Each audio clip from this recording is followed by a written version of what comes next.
Well, hello and welcome once again to the DCL podcast, where we're inviting you to sit back, relax, and we'll be on our way shortly.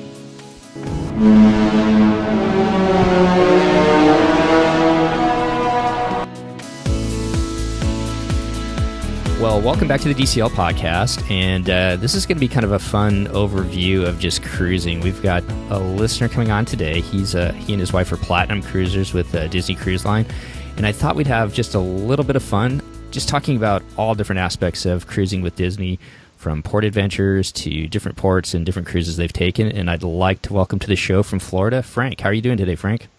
I'm doing great. Thanks for having me on. I really appreciate you taking time out of your day and sharing some of your knowledge and some of your thoughts on Disney Cruise Line and just cruising in general. What got you into cruising with Disney to begin with? Well, I think my wife and I have been married for 8 or 9 years now, and I had been on a couple of other cruises before we got married. I'd been on one on Norwegian, one on Princess, and then when we got married, one of the things I discovered about my wife is that she really loves the water and loves to snorkel and that sort of thing. The problem was that she also has problems with seasickness, and so she had never been on a cruise before and was kind of scared about doing it. And so we actually took a trial run on a 2-night Carnival cruise out of Jacksonville, which is close to where we live. And she tried the seasickness patch, and that worked really well for her. And then we decided, okay, cruising works. We really love Disney, always wanted to try a Disney cruise. And so we went ahead and booked our first Disney cruise, and we did a 7-night on the Fantasy. And I will never forget, we were off the ship, we were in our car, we were driving home, and she turned to me and said, I want to get back on the ship now. And so, at that point, we were hooked. So you'd cruised with Norwegian before. Who else have you cruised with besides Disney? So Norwegian, Princess, and Carnival. Okay. And do you guys ever go back and cruise with them still today, or is it most of your focus on Disney? I think most of our focus is on Disney. I think we've just really come to enjoy the whole Disney cruise environment, the people, and really just find it to be far better for us anyway than anything we found on any other cruise line. It's not that I would be averse to going to try something else at some point, but we've just been so happy with Disney over the years that we've really stuck with them. Okay. And you guys have had the opportunity to sail on all 4 ships and have been out of several different ports, and we'll get to that in just a second. But okay. The other thing that is, do you guys have any kids? No, we don't. We got married a little bit later in life. We're both actually in our early 50s right now, and I said we were married for about 8 or 9 years, so neither of us have any children. Okay. Lots of nieces and nephews, but none that we've ever been on cruises with. Right, and not that you have to have kids to go on a Disney cruise ship, but I think that'll be kind of some fun things to talk about today with you. Is that, so much of the emphasis with Disney is about family and kids and that type of stuff, maybe multi-generation sometimes, but But more and more, as I talk to more people, it's amazing how many people like yourselves, and I have to confess that my wife and I are leaving our kids at home this week and going on the Wonder just by ourselves. And there is so much to do on the ships, and the product itself is just an amazing product. So it really does keep you coming back, doesn't it? It really does. And I think part of it probably is that I grew up as a Disney kid. So my family moved to Florida in 1974. And so I started going to Disney World as a little kid back then, and really have been going pretty regularly ever since. And so it was kind of a natural progression. So let's just talk about some of the cruises you've taken in general, and then we'll kind of talk about the ships. But what are some of the different cruises you guys have taken? So we've done both the Eastern and Western Caribbean on the Fantasy, and we also did the 11-night Southern on the Fantasy. We've done the Dream does the 3 and 4 night Bahamians, and we've done both of those. We've done a couple of different cruises on the Magic, actually several different, because we've done a Western Caribbean on the Magic, we've done a Bahamian on the Magic, and then we actually last year did the New England and Canada cruise out of New York on the Magic. And then on the Wonder, the only one we've done on the Wonder was the 7-night Alaska. So we did that last year. Okay. And what are your thoughts on some of the different places you've been? What are some of, some of your favorite memories, since you've been to so many different places? I'm not going to have you pick a favorite one necessarily, but what are some of your fun experiences that you've had on the different ships going to these different ports? I actually think one of the neatest experiences we had was the cruising the Magic out of New York, because you go out and you have the Manhattan skyline on one side, and you get to see all the things there, the Statue of Liberty on your way out, going under the bridge. And that was just really a very neat experience. Really enjoyed that very much. And actually enjoyed that cruise quite a bit. It came at a time in our lives when we just sort of needed a break, and we weren't actually even planning on going on a cruise. We were just talking about, we just need to get out of here and go up north and see some fall color. And when I was looking at what sort of trip we might want to take, it turned out that taking that Canada New England cruise on the Magic was probably going to be less expensive than flying up somewhere and getting a hotel room and all those other sorts of things. And it really turned out to be a wonderful trip. You know, talking about the fall colors, I've never actually talked to somebody that's gone up here, and this is definitely one of the bucket list cruises that I would love to do. Did you really get to see the fall colors as much, since, you know, a lot of the time you're out at sea, but obviously coming into the ports? What kind of things did you get to do in the ports to be able to see that stuff, or to see the colors? Right, we did. So we had 2 port days. We had one in Bar Harbor, and we actually went ahead and took a port adventure that went up into the national park. And so sort of winding trails up into the park and all sorts of trees and things like that, and really did get to see some good color up there. And actually really enjoyed then after that the time down in Little Town and shopping, and had some really good lobster rolls and that sort of thing. And then the second stop was up in St. John, and that was also at that time of year. This was mid to late October. There was actually some really good color up there as well. We took a kayaking trip when we were up there, which was kind of neat. So going up the river and seeing some of the different scenery at that port. Sounds amazing. I'm kind of looking at the schedule right now for the ones upcoming where they stop in St. John, and it's just beautiful up there at that time of year, isn't it? It really is, and living in Florida, it's just very different from obviously what we have around here, so that was kind of nice too. I'm going to go on a tangent on this. Like I said, I've never had the opportunity to talk to somebody who's done one of these cruises, but how was the weather when you guys sailed? Obviously it can change, but... So that's a really interesting question, because I don't remember which of the hurricanes it was, but one of them was just sort of heading out away from the coast out into the Atlantic. Oh, no. And so the night that we left New York, there were still some of the swells from that storm, and I don't think I've ever been on a ship that moved that much. I've never been seasick. I've grown up in Florida around the water and thankfully never had that sort of problem. But it turns out, for example, our assistant server at dinner wasn't there the next night, and it was because the ship was rocking so much that she had been knocked over, hit her head. She's fine. She turned out to be okay, but stuff was flying all over cabins and things like that. So that night was kind of a rough one. We just went to bed and let the sea rock us to sleep, and by the next day everything was fine. And seas were really pretty nice after that. They stick pretty close to the land, but I think having had that hurricane right out at sea really made for a rough night that first night. Okay. Let's go into New York, too, because I was going to ask you about this a little bit later on, but since we're on the topic, do you have any tips or advice? Because I know we've got some listeners who are planning on sailing out of New York, and they've added so many different cruises, not only up to New England, but down to, and I'm totally drawing a blank on it now. Bermuda, yes, Bermuda, out of New York. Do you have any advice as far as where to stay, or where did you guys stay, or getting into New York, or getting to the cruise port itself? Because it's right downtown, isn't it? It is. It's right on the west side of Manhattan on the Hudson River, and it's interesting because I'm originally from New York. I still have family up there. We're probably up there at least once or twice a year, and this was sort of a last-minute trip. And when we went, we actually flew to New York the morning of the cruise and just went to the cruise port and got on the ship.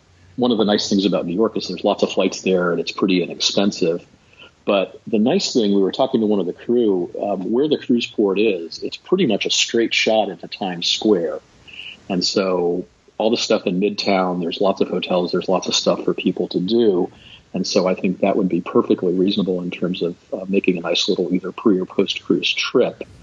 The thing that I figured out that I would do differently next time is I might actually fly into Newark if I was going to be getting onto the cruise the same day.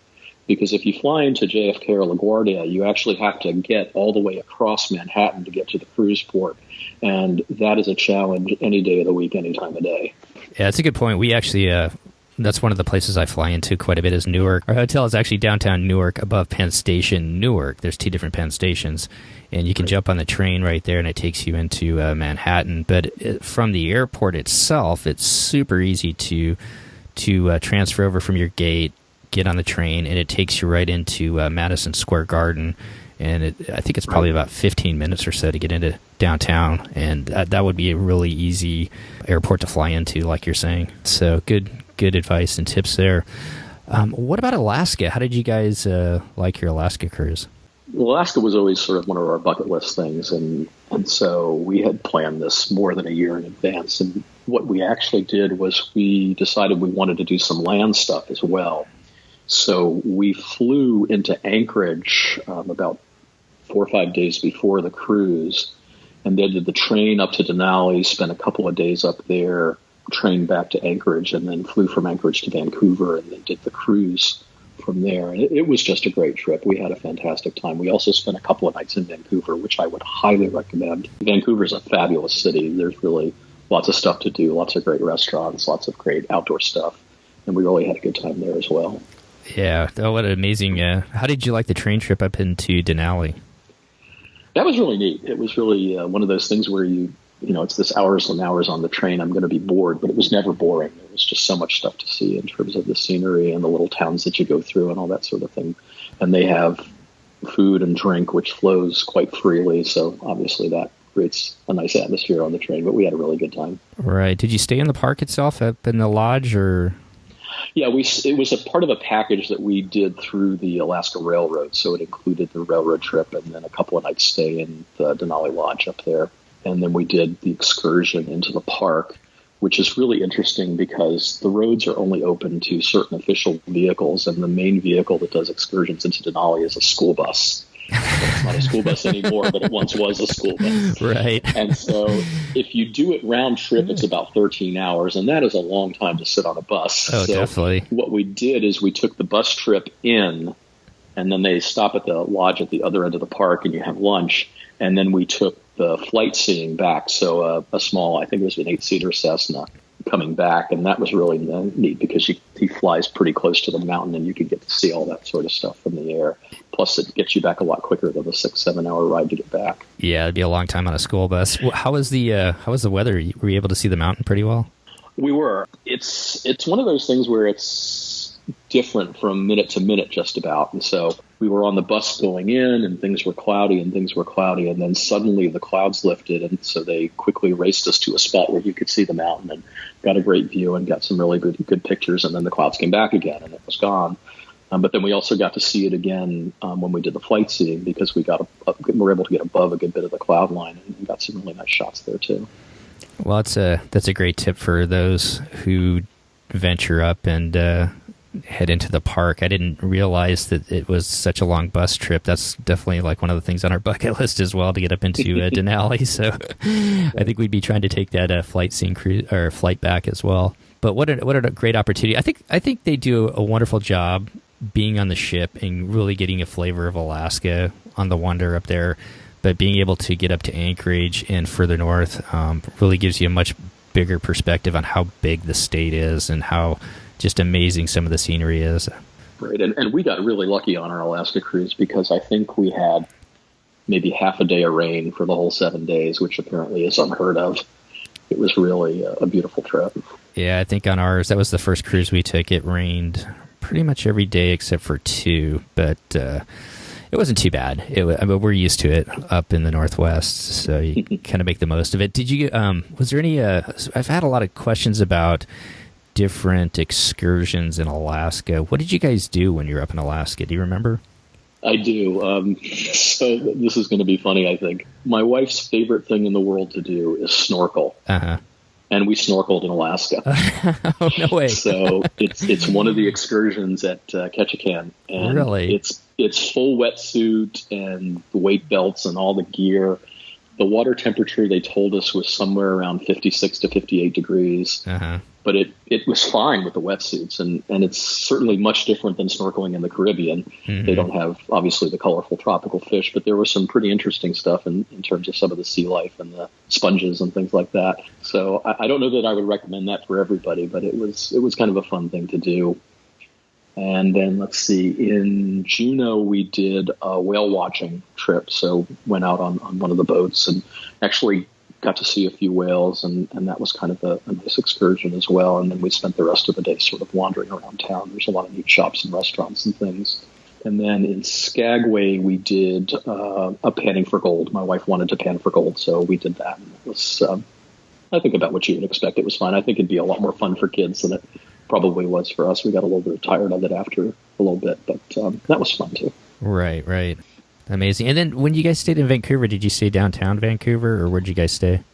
Yeah, we did. We stayed at a place called the Pinnacle, which is downtown and not very far from the cruise port. And it actually worked out really well because there's lots of restaurants and things around there within walking distance. We were able to walk over to Stanley Park and spend a day over there.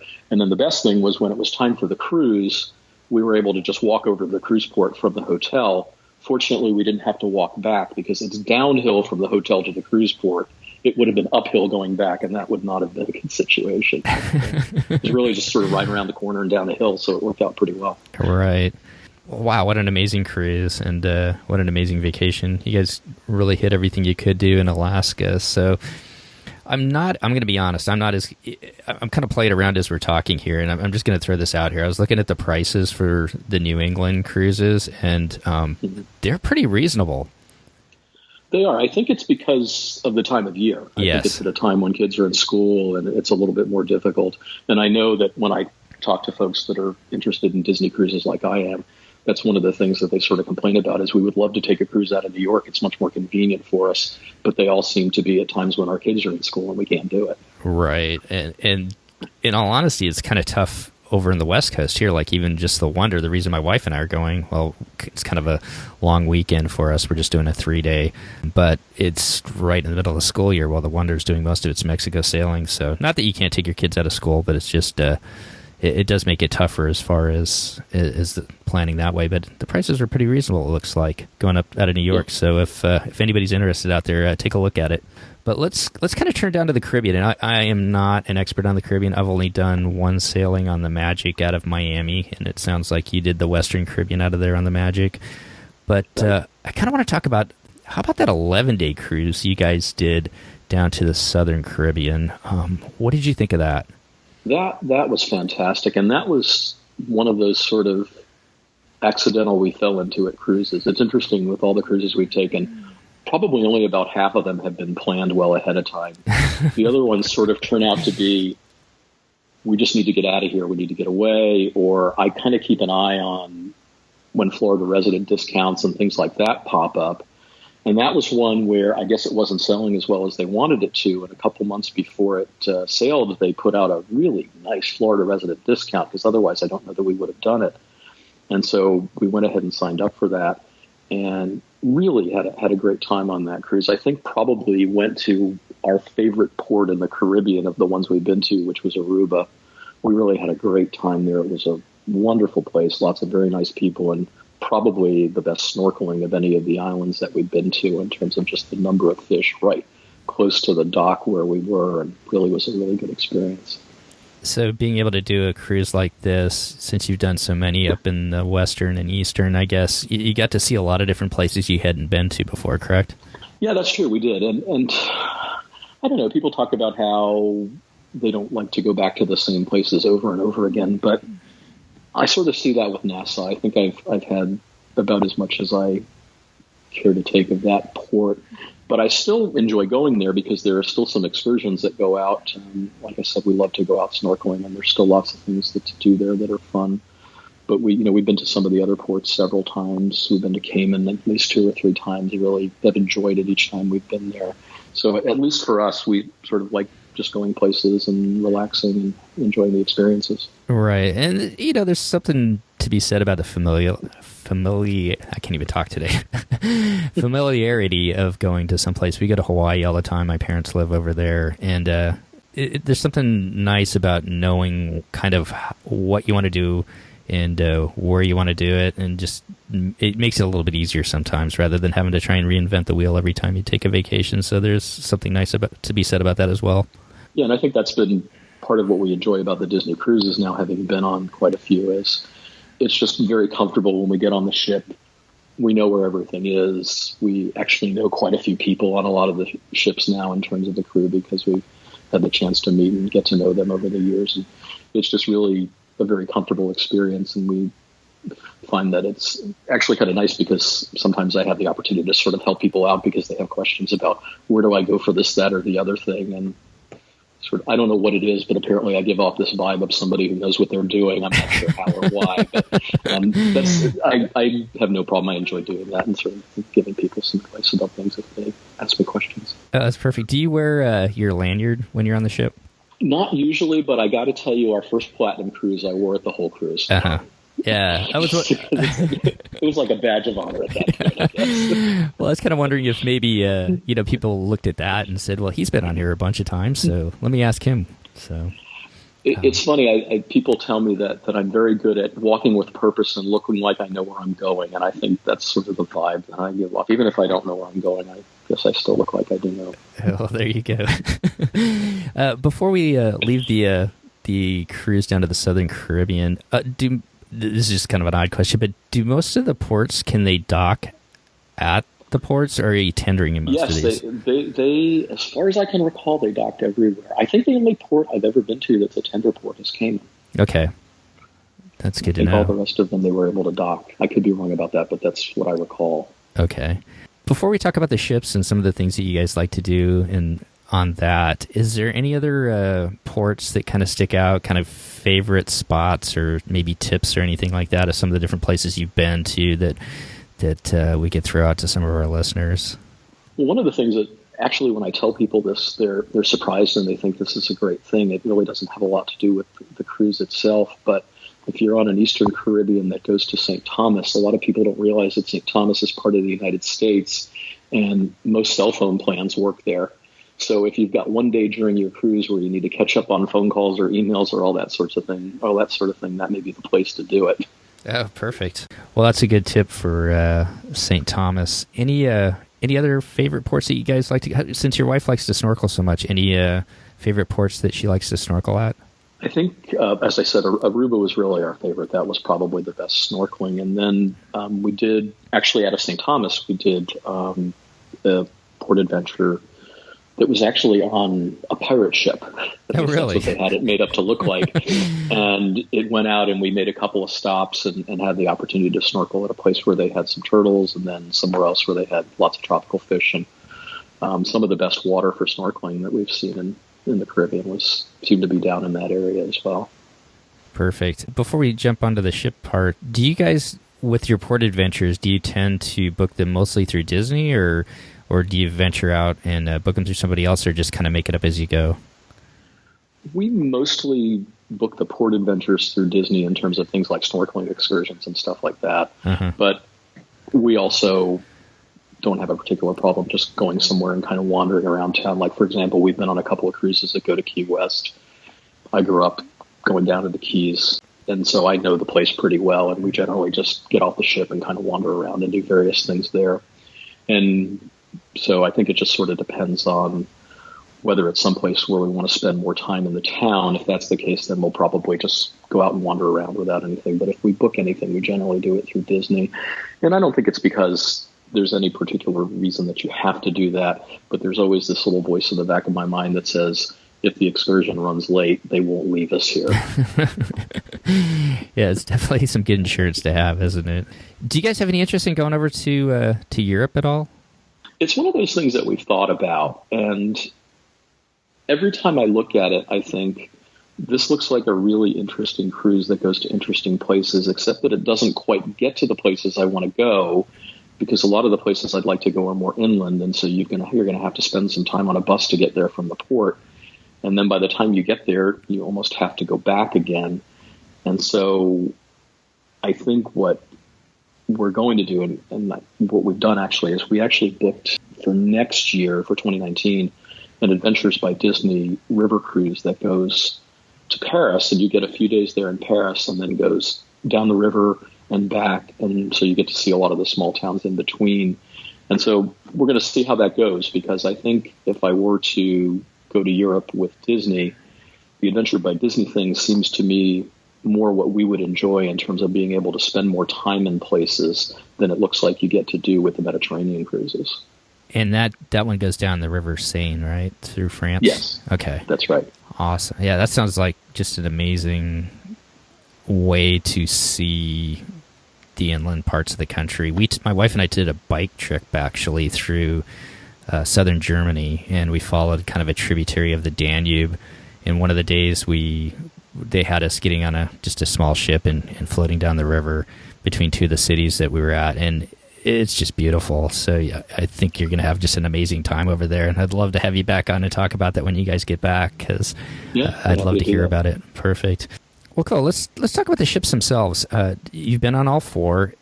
Do you have a preference at all as far as the larger ships or the classic ships? I think probably the classic ships, and I say that only because the Magic is just definitely our favorite ship of all of them. There's something about it. I think it's almost more the people than anything else. I feel like most of the crew members that we've encountered on the Magic are people that have been there for a long time, and they really love that ship. And then the other piece of it is that to us it just feels a little bit less crowded, especially if you're on a cruise that's going to Castaway Cay. Mm-hmm. When you go on the Magic, obviously there's far fewer people on the island than when you're on the Dream or the Fantasy. That's not to say that we don't love the larger ships as well. And there are things about the larger ships that the smaller ships don't have that we really enjoy as well. But I think overall, the Magic is probably our favorite ship. Unfortunately, Port Canaveral is our favorite port because it's the closest one. So that doesn't really match up. But they're all great. Yeah, and we were kind of joking about it before we started talking here about, and you said it best, any day on a ship is better than a day in the office. So. Absolutely. Right. What are some of the things that you appreciate about the bigger ships that the smaller ships don't have, since I have not been on one of the bigger ships yet? I think a couple of things. One is that we're really big fans of Remy. Okay. And whenever we're on one of the larger ships, we always have dinner at Remy. And they don't have that on the smaller ships.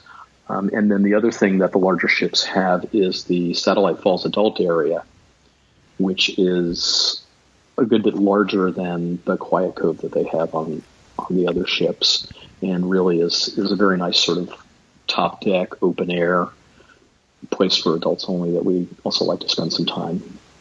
Do they have a pool up there, or is it just a hot tub? Or it's sort of in between. It's larger than a hot tub but smaller than a pool kind of thing. Okay. I've just seen pictures of it. We are going on the Fantasy finally next year, so we'll finally get a chance to see some of the things that you guys have been talking about. Well, great. When you guys book your cruises, you get the Florida residency rates, and I guess to go back on that, those come out every Monday. I think that's what we had Carol on earlier, and they come out every Monday. Is that correct?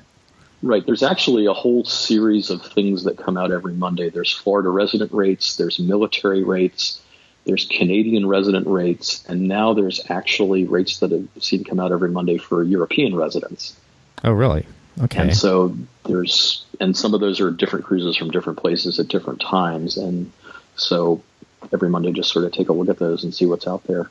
I've looked at them periodically because I'm prior military, so I've kind of looked at those, but generally they end up being a little bit, since we live on the West Coast, it's just hard to fit those in last minute, but where you guys are, it tends to work pretty good, doesn't it? It does. And so, as I said, probably about half the cruises that we've done, we've kind of found a Florida resident rate, not necessarily last minute in terms of next week or something like that, but within a few months. My sense is that generally those come out most regularly when the pay in full date has passed for people that booked it in the regular way. So generally I think it's about 90 days or less out. Okay. And when you book a cabin through those rates, is it usually a guaranteed cabin? So do you know which cabin you're going to get? Or I'm guessing it's probably all over the board. It is. Most of the time we've been able to select our cabin, which is nice because we've been interested in sort of trying different sorts of cabins, and then we have things that we like and would try to get if we possibly could. Okay. And so what kind of cabin do you guys gravitate towards, or what do you guys like to book if you can? I think we probably mostly book ocean view cabins if we can get them. We've done veranda cabins, and those are great and those are fine, but we found that we actually don't use the veranda as much as we probably should for the additional price that you pay for that. We've also done one cruise where we had an inside cabin just because we wanted to try that out. That was on the Dream because we also wanted to get a chance to see the secret magic porthole. and that was fine, but we found out that we really missed having sort of natural light and natural daylight in the room, so I'm not sure that we would ever do that again. our very first cruise, we were on an inside cabin, and that was probably the biggest thing that we missed, was just having that natural daylight. I was kind of curious about with the virtual porthole, if you got that sense or not, or did it just feel like it was more like a TV screen up there? Yeah, it was really a little bit more like a TV screen than it was like actually having a real porthole. But it was interesting just to sort of see all the things that pop up, because it's basically about every 15 minutes characters come either floating across or flying across or whatever they do on the screen, and that was fun. Do they? Is there sound to it as well? No, it's just the visuals. Okay. At least that's all we noticed. If there's sound, we didn't figure out how to make that happen. Well, great. Well, let's talk about some of the things that you guys like to do on the ship without not having kids. Not that that's a bad thing. What are some of the activities that you guys gravitate towards on the ship when you guys are on board? So we really like the shows on the ship, and not so much. We like the Disney production shows, but in terms of most of the cruises will also have comedians and magicians and folks like that. And they will generally do bigger shows, but they often also do an adults-only show at some point, and those are a lot of fun to go to. We're also really big movie people, so one of the things we love about Disney that we really don't see on other cruise lines is the fact that they have a dedicated movie theater, and it's nice, at some point during the day to just go chill out and see a movie in the theater, and so we enjoy doing that as well. We're also big fans, as I sort of mentioned, of the adult dining kinds of things, so over the course of a 7-night cruise, we'll probably have at least 2 or 3 meals in Palo and Remy, some combination of brunch and dinner, and really enjoy doing that as well. So I've got a question about about Remy and maybe Palo as well. One of the things that I hear a lot is people wish that they would change the menus up in the main dining rooms a little bit more than they do. But how does it compare in Remy and Palo? Is that kind of a rotating menu where they're kind of always changing it up, or do they tend to have some of the similar stuff on it as well? Palo doesn't tend to change very much. It's very similar, at least in our experience, from cruise to cruise. Remy, on the other hand, does actually change quite a bit, and we had the opportunity on our most recent cruise. We were on the Dream a few weeks ago to spend some time talking with the folks at Remy. We had a chance to talk to the manager of the restaurant as well as the chef, and they were telling us that Remy has 2 chefs that are responsible for their menus. One is a 3-star Michelin chef in France, and one is the head chef at Victoria and Albert's in Orlando. And they told us they actually come on the ship at least a couple of times a year and completely revamp the menu, or at least change a lot of it. And so that menu's always turning over. And the other thing that I found that was interesting is they said they have a separate menu for the Fantasy versus the Dream, so you won't get the same thing one to the other if you happen to be on those within close proximity to each other. Oh, really? Huh. Do you tend to gravitate towards the French side of the menu or the American side of the menu? It's interesting because almost every time that we've been to Remy, I order the French side and my wife orders the American side. But the last time we were there, we switched. And we sort of did that independently without even asking each other. I was like, which one looks good to you? And I was pretty sure she was going to pick the French one, which she never does, and that's what it turned out to be. But we've enjoyed everything we've had there. I think we talked to a lot of people who are a little bit scared of Remy because they think it's strange food or a little frou-frou or just fancier than what they would really be comfortable with. And that, of course, may be true for some people, but everything in there has just been fabulous. And even if it looks like something that I'm thinking, I'm not really sure I'm going to like that, it just turns out to be delicious. Sounds like an amazing experience to be able to go there. Remy they don't do a brunch like Palo does. It's just a dinner only, right? They do a brunch, okay. But unlike Palo, which is a large buffet and then some things you can order off the menu, the Remy brunch really is a very fixed, whatever number of courses it is. I think it's 6 or 7 courses, and it's sort of the same thing for everyone. So it's a little bit different experience. Okay. Any other activity? And then the other thing, go ahead, sorry. The other thing, just in case folks are interested, Remy also does a dessert, which we did once, and that was a lot of fun. So it's basically at about 3 or 4 o'clock in the afternoon, and instead of 5 courses of different foods, it's like 5 different desserts. And then you don't want to eat for the rest of the day, but it was really a fun experience and some really interesting stuff. Do they Now we had a separate listener on that was talking about Remy, and she was asking just tons of questions to the waiter, and he was really helpful at kind of explaining everything. Did they do the same thing with the dessert? Did they do a lot of explanation as to what you're having and where it comes from per se? Yeah, they do, and they love to talk about that sort of stuff. I think if you look at the waitstaff on the ship, and we've had great experiences everywhere, the ones who are at Remy really know their stuff, and you can ask them all sorts of obscure questions about ingredients and things like that, and they know and they can tell you. In fact, it was interesting. The first time we went to Remy, we had a fabulous server, and when we went back on that ship the next time, we asked for him again, and they were very apologetic that he wasn't there anymore because he'd been hired away by a 2-star Michelin restaurant in France. Oh, no. That's the caliber of waiter that this guy was. I mean, they're just really good. Wow. Well, what an amazing experience. Well, besides Paolo and Remy, what are some of your other favorite dining restaurants that you guys like to go to? Animator's Palette, per se, Lumiere's. Where do you guys like to go? I think we really like the draw your own cartoon night that they do in Animator's Palette. That's a lot of fun. And then on the Magic and the Wonder, the other dinner in Animator's Palette, if you have another one, actually has Sorcerer Mickey, who comes through the restaurant, and that's a lot of fun too. And all the servers do a little parade with him. Uh-huh. We had a great time at Tiana's place. The one time that we got to go there when we were on the Wonder, that was really a fantastic experience.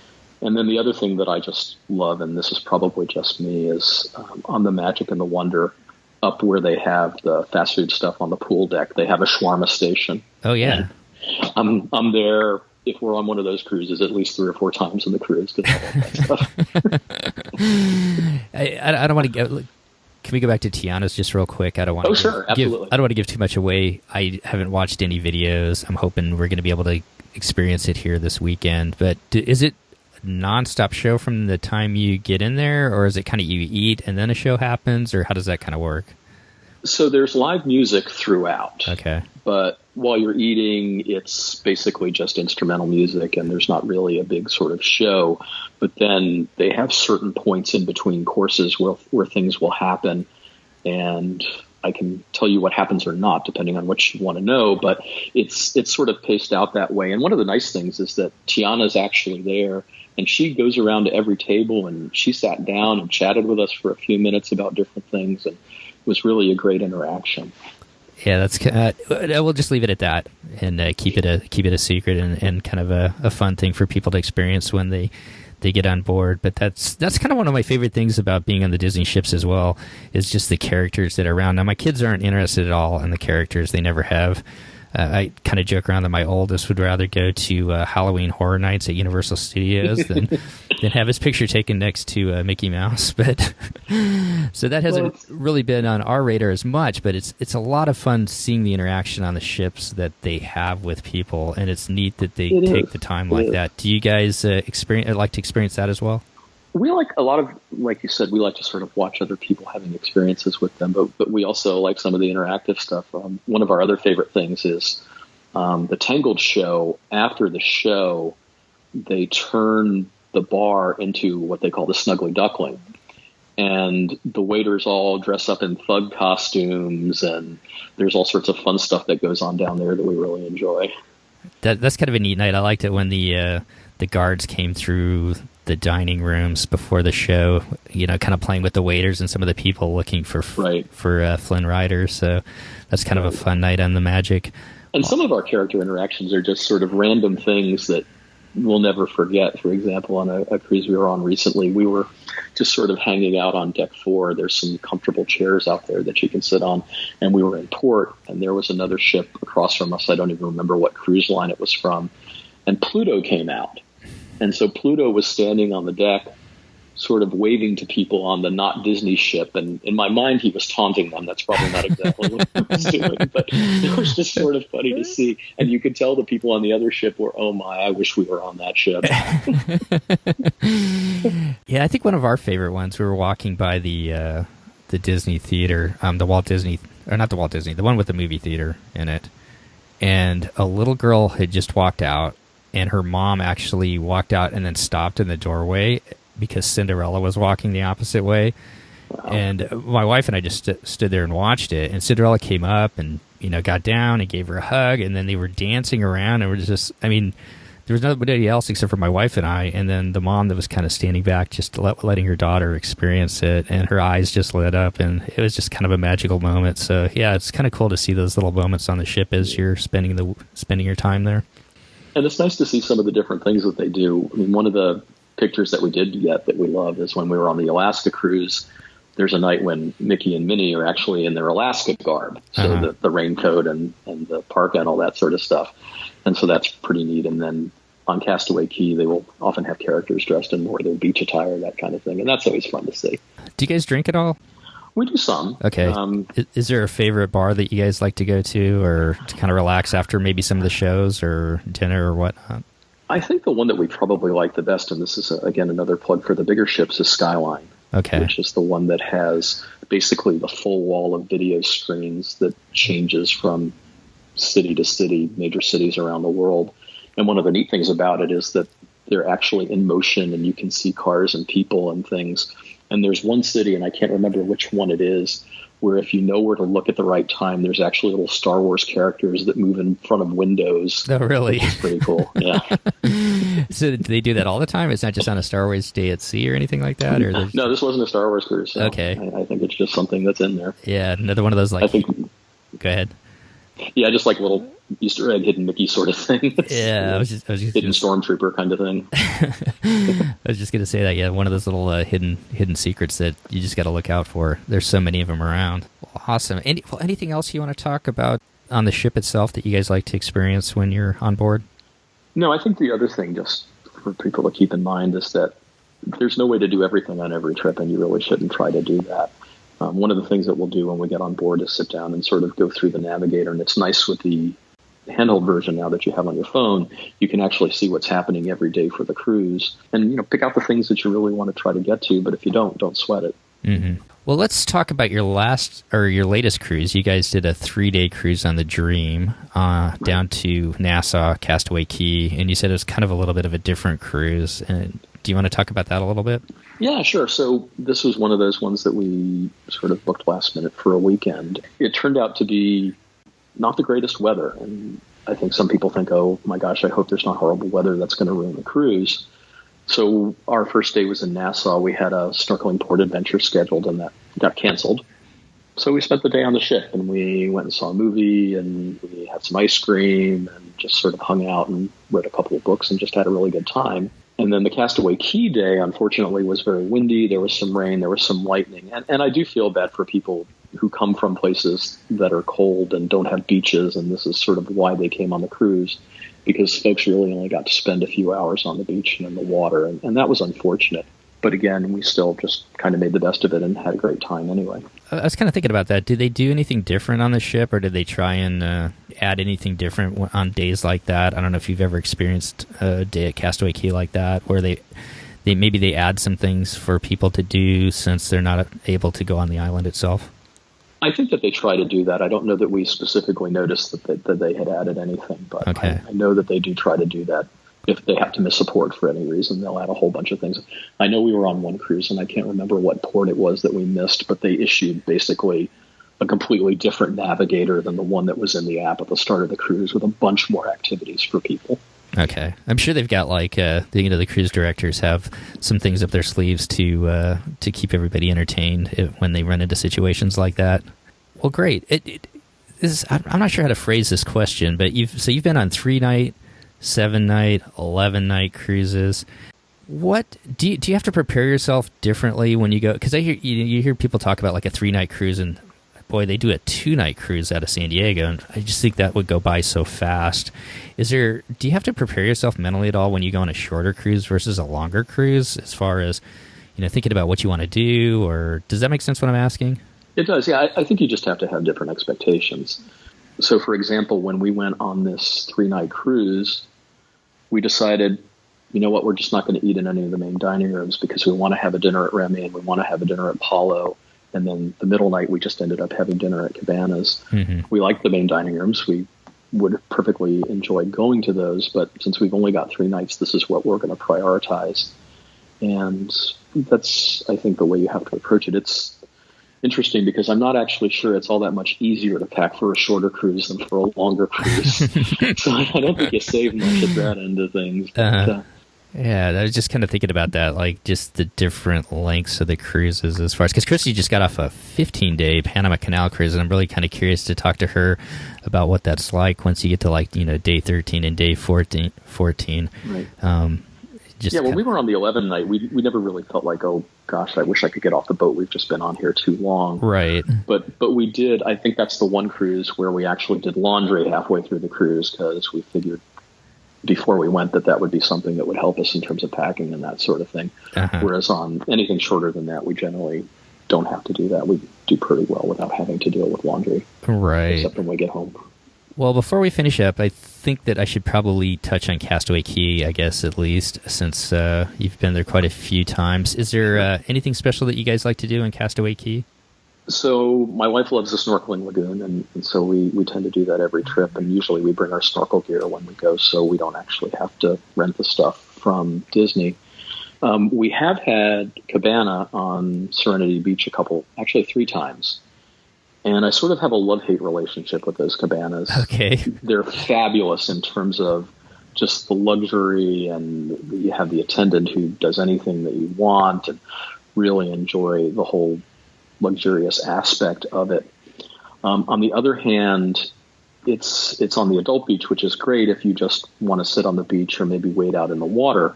But if you want to go to the snorkeling lagoon, that's basically on the other side of the island. So then you got to figure out another way to get over there to be able to do that and then come back. And then the other issue that we had is one time when we had a cabana, our Castaway Cay day basically got 2/3 rained out. Oh, no. So it was sort of sad because we only got a few hours worth of use out of it and then had to get back on the ship. But we've got some other places on Castaway Cay that we sort of like to go. We tend to look for places with some chairs and some shade, and there's plenty of that. And we'll just sort of create our little home base. And usually we both go snorkeling, and then I sort of get tired of it after a little while. My wife will snorkel all day and all night if you let her. And then I'll come back and just hang out under the trees and read a book and look at the ocean. And that sounds perfect. Have you ever ridden the bikes on the island there? We have. So if you do the cabana rental, you get snorkeling equipment, you get float toys, and you get bikes. And so we did that one time and just sort of got on the bikes and rode around the island. And it's interesting how big that island is and how little of it they actually use. So there's a lot of it that's just really undeveloped, and you can ride out and see some of that stuff. You can't see a lot of it, but you can get out to some of it. Some of the different areas on the island. Yeah, I just heard somebody talk about the bikes for the first time, and I saw them when we were on there. We ran the Castaway Cay 5K, so we saw some people getting bikes as we were finishing up, and I didn't even think about doing that, but I think next time that's kind of something that I think it would be kind of fun to do, is explore the island a little bit more. Right. Maybe. So when you do the 5K, it runs down that loop that goes out to the observation tower. And if you go out there later, like we went out there with our bikes, you can actually climb the tower. Okay.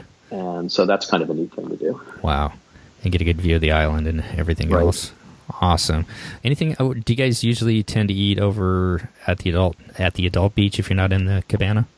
Yeah, I mean, we usually eat over there just because it's convenient, and they do have a few extra things that you don't get at the regular barbecue. They have steaks and some little bit better quality seafood. Okay. And it's a little bit quieter, but it's funny because, as I said, my wife and I don't have kids, but we don't mind them at all. I've never been on a cruise with Disney where kids have bothered us. We sort of enjoy the fact that they're being loud and boisterous and having a good time, and it's nice to watch that, and that's fun for us. No, definitely it creates an energy kind of to kind of the whole experience. Well, I was just thinking, you're a DVC member as well, right? Yes. Have you ever done a DVC member cruise? Has that been on your bucket list at all, to do something like that? It's something that I've thought about. We haven't done it, and I think it's been a combination of they tend not to happen at a time of year that works for us. And then, to be honest, they tend to seem to be priced about twice as much as the regular cruises are. And that's a little bit of a deterrent as well. Right. Dave, I'd rather take more cruises than... than that one cruise. Yeah, definitely. I think there's some speculation that they might be planning the Wonders trip down the coast back down to San Diego as possibly the next DVC member cruise, but Right. I think everybody's seen that hole in the schedule there and said, we think that's what's going to be there. Yeah. Maybe Christie's lined up a whole DCL podcast cruise for us to all go on and bring everybody with, but I'll have to ask her. No, but it's I've thought about it, I guess, kind of watching it, but I've never actually priced it out. So it's usually about twice as much, as some of the other ones. That's what it seemed to be to me when I was looking at the rates for it. Okay. Well, cool. Well, what's up next for you guys? What cruises do you guys have planned? You talked about the ABD adventure in France. What other cruises do you have coming up? Right. So again, we have one of these random cruises. We're going to actually be on the Fantasy at the end of the month. And this was a really last minute cruise. We have friends of ours who've been booked on that cruise for over a year.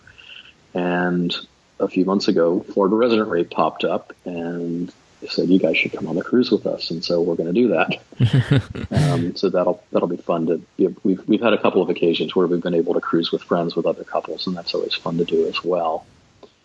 And then the other big one that we have is next year in January, we're going to have our first experience cruising out of Galveston. We're going to do the repositioning cruise from Galveston to San Juan and then do the southern from San Juan. Since we'll be there. And so we're kind of looking forward to that because we've never done a back-to-back cruise before. That sounds amazing. And you said you hadn't cruised out of Galveston before, have you? No, we haven't. I've been to Galveston, and so I think I understand it. It's one of those places that's not particularly easy to get to because you need to fly into Houston, and then from Houston you have to find your way down to Galveston. So I think we're going to go down a day or two early and take advantage of the opportunity to see some of the town and do some things there. Perfect. And then have you taken a cruise out of San Juan before? We have not. Okay, so that'll be a new experience as well. Yeah. And we're looking forward to that because we have the day where the ship comes in the morning, and then we have the chance to go out and sort of explore the town for the day as long as we're back on the ship by the time they leave in the evening for the second leg of the cruise. Mm-hmm. Well, as we finish up, is there anything that we haven't talked about that you'd like to share? I really appreciate you taking the time to share all your knowledge and experiences with our listeners. And is there anything else that we haven't covered that you thought we should talk about? No, I don't think so. I'm glad I've had the opportunity. Happy to chat about these things. One of those things that whenever I find someone that has interest in Disney cruises, we just start talking about those things, and it's just a lot of fun to do. Oh, I know. I could talk to you about Disney cruising for the rest of the day if we could. I'm going to ask one other question. Over your experience, this is like one of the things that I really appreciate, and I think I've said this several times about Norwegian Cruise Line when we've been with them, is they always spend a day, or there's always one day where they spend about an hour, and the ship's captain, the head engineer, and usually I'm totally drawing a blank, the cruise director comes out, and they do a whole presentation of the ship, and it gives you probably about 25 minutes where people can ask questions to the captain and the engineer about, maybe like we were in the Baltic recently, and it was just fascinating to hear how the ship operated in the Baltic and some of the different things that they had to think about up there. Have you ever seen Disney do anything like that over the course of your cruises? I have not, and I would be really interested in that sort of thing. What they do, I don't know if you've seen this, but actually one of the television channels runs sort of a loop of some things about the engine rooms and things about the food service, et cetera. But I agree. I think it'd be really fun to be able to actually talk to people and sort of ask them questions about how different things work. And I know some cruise lines actually do things like galley tours. And in fact, when I was on Princess, I believe we actually got the chance to do a bridge tour, which was kind of cool as well. But I don't know that Disney really does that sort of thing. Yeah, I thought the very first one we did on the Wonder, there was an opportunity maybe to sign up for some kind of like to go through the galleys or something like that. But I haven't seen it since, and maybe I was thinking Norwegian. But I wish they'd do something like that. That'd be kind of cool. Is there anything that you would like, or any place you'd like to see Disney sail differently than they do currently with the new 3 ships coming? Yeah, it's going to be interesting to see what happens with those ships, and you'll hear all sorts of rumors. One of the things that's always been on our bucket list, and I don't know that Disney will ever do it, would be to be able to do South Pacific, and whether it's Fiji, some of the islands down there. We'd really like to do that at some point. I'm not sure that that's ever anything Disney would do, but that I think would be a lot of fun. Yeah, it'd be amazing for them to maybe send one of those through the Panama Canal, maybe do a little bit of the West Coast stuff, and then out towards the South Pacific. So, Well, thank you again so much for coming on today, Frank. I really appreciate your time, your experience, your knowledge, and it was just a pleasure talking with you today. Thanks. I really enjoyed it. And Glad to do it. When you come back from one of your next cruises, or possibly when you come back from France on their ABD cruise, I'd love to have you come back on and talk with you a little bit more about that. Yeah, that'd be great. Awesome. Well, you have a great day, and we'll talk to you next time. Okay, thanks, Steve. Well, that's going to wrap up our show today. Once again, I want to thank Frank for coming on and sharing his and his wife's experiences as they've traveled over the years on Disney Cruise Line. And today is the day when Gold Castaway members, along with Platinum now, can book their fall of 2019 sailings. And tomorrow will be Silver Castaway Club members, along with DVC members now, which they started in the summer 2019 sailings. So all of you who are looking at booking a cruise in the fall of 2019, we want to wish you the best of luck with that. If you've been enjoying what you've been listening to, we'd love it if you know somebody else who would enjoy it, if you'd pass it on to them. That helps us grow the show and gets the word out about our podcast in the cruising in the Disney universe of podcasts. So we really appreciate you coming back and taking a listen. If you'd like to get a hold of Christy or I between now and our next show, you can reach me at the DCL Podcast on Facebook, or also on Twitter at DCL Podcast. And as always, you can reach Christy at packyourpixiedust.com, packyrpixiedust on Twitter, and Pack Your Pixie Dust on Facebook as well. And if you're heading out on your next trip between now and our next podcast, all of us here at the DCL Podcast would like to wish you fair winds and safe travels as you head out on your next adventure. Once again, thanks for coming back and taking a listen, and we'll see you next time on the DCL Podcast.